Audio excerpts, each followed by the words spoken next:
Sir अगली चौपाई शायद इसी से थोड़ा संबंधित है। भूत पिशाच निकट नहीं आवे, महावीर जब नाम सुनावे। 24वीं चौपाई। भूत पिशाच निकट नहीं आवे, महावीर जब नाम सुनावे।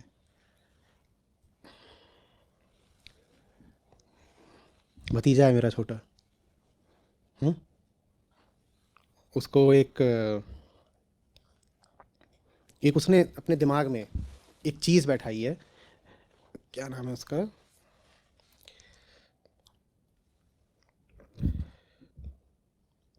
कुछ पुगनी या ऐसा कुछ बोलता है वो, कि वो रहती है। हाँ, थोड़ा सा इससे भिन्न नाम है, अंत में नी ही आता है। हाँ, नहीं नहीं, भूत नहीं होता तो मैं बोल नहीं देता। तो जैसे सुबह उठेगा तो बाहर निकलेगा तो उससे पूछेगा कल रात में आई थी पुगनी, तो फिर वो अपनी बुद्धि के अनुसार बोलेगा नहीं, कल रात तो नहीं आई।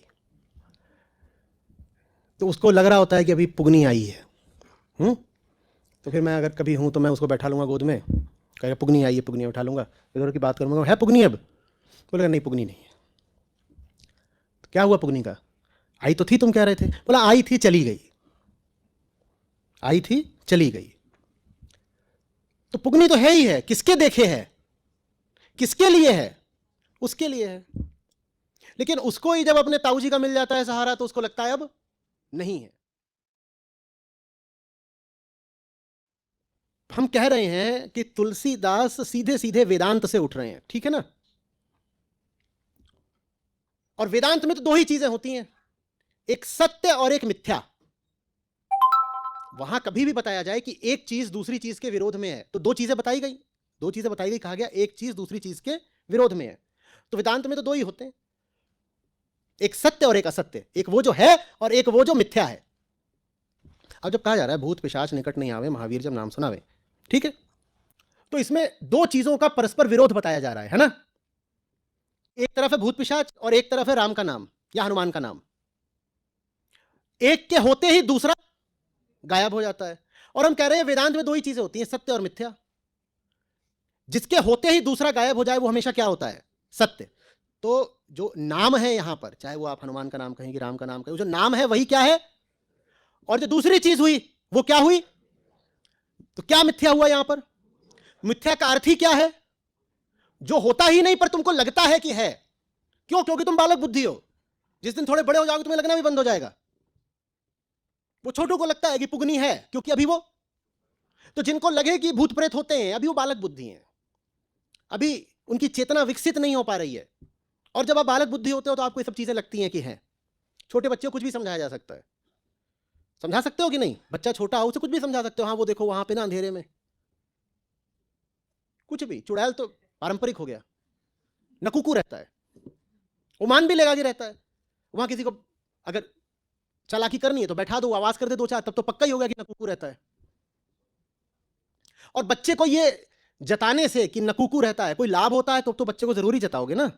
हाँ, तो अगर आपको भूत पिशाच बता करके आपकी जेब ढीली कराई जा सकती हो या आप में प्रसिद्धि पाई जा सकती हो, तो आप में मैं भूत प्रेत की बातें क्यों ना प्रचलित करूं? भाई बच्चे से काम निकलवाना होता है तो आप बच्चे को डराते हो। यहां से 40-40 कोस दूर जब बच्चा सोता नहीं है तो मां कहती है सो जा, नहीं गब्बर आ जाएगा। मां तक को बच्चे को डराना पड़ता है क्योंकि काम निकलवाना है ना, वो कुकू करे जा रहा है, सो नहीं रहा, मां को भी नहीं सोने दे रहा। तो बच्चा होने का ये नुकसान होता है, आपको कुछ भी झूठ मूठ बोल के आपको डराया जा सकता है और आपसे काम निकलवाया जा सकता है। आपको डराने के लिए अगर जरूरी है कि आप में भूत प्रेत के भाव को बैठाया जाए तो आप में वो भाव कोई ना कोई जरूर बैठा देगा, क्योंकि जैसे ही आप डर गए वैसे ही आप नियंत्रण में आ गए ना।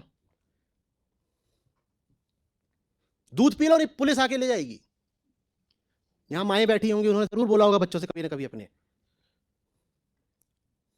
खाना खा रहे हो नहीं तो बाबा उठा ले जाएगा। बोला है कि नहीं बोला है?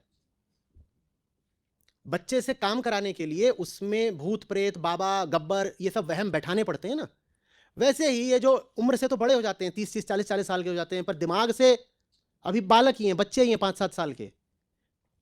इनके दिमाग में 100 तरह के वहम डाले जाते हैं ताकि इनसे फिर काम कराया जा सके, या इनके पैसे उगाए जा सके, या इनके बीच छाया जा सके बली बन करके, या इनका नेता बना जा सके, कुछ भी।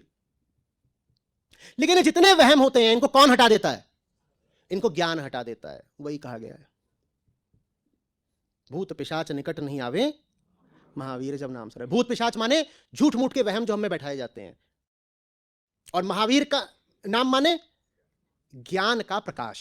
हनुमान किसके सूचक हैं, किसके प्रतीक हैं? ज्ञान के। यही हम इतनी देर से बात कर रहे हैं ना, हनुमान माने ज्ञान। तो जब ज्ञान आता है तो भूत प्रेत भाग जाता है। यह है इस चौपाई का अर्थ।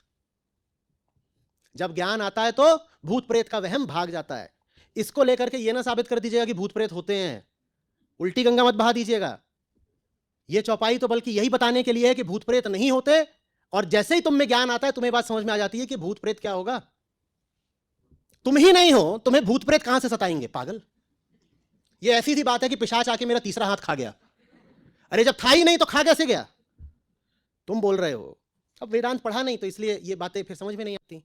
तुम बोल रहे हो कि तुम्हें खतरा है भूत प्रेत से, और वेदांत बोलता है कि तुम हो ही नहीं, तो तुम्हें खतरा कहां से हो गया? ये ऐसी सी बात है कि भिखारी रो रहा है, क्या कह रहे, रिसेशन आ रहा है, मेरा क्या होगा?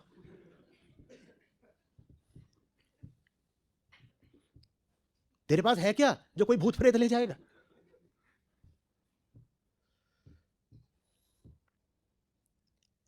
समझ में आ रही है बात?